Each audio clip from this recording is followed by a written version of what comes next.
Thank you. We've been walking through this storm hour by hour, neighborhood by neighborhood.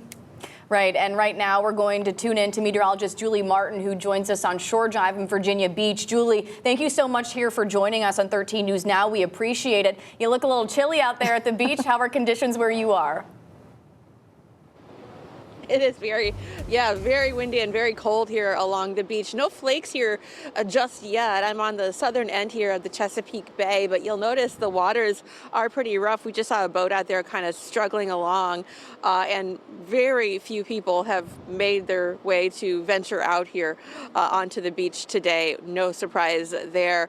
The wind chill feels like about 6 right now, and we're just kind of waiting here for the snow to really start to move in and see how much of that will work its way here to the coast. But already the cold and the wind are causing just some bitterly cold temperatures here, and expecting the winds to continue to really pick up throughout the evening. We could be gusting up around 50. So I've been saying this feels a lot more like maybe covering a tropical storm. However, we are in the middle of or end of January, so not the most pleasant of conditions out here. You'll notice here some ice on the ground. This is where folks would normally come and get the sand off of their feet, but not so much here in Virginia Beach. So right now, kind of waiting to see just how much snow will develop here. I know there have been a lot of dry pockets sort of peppered throughout, and it's kind of a difficult forecast, but some of that snow that's been ongoing there on the Outer Banks likely making its way toward us.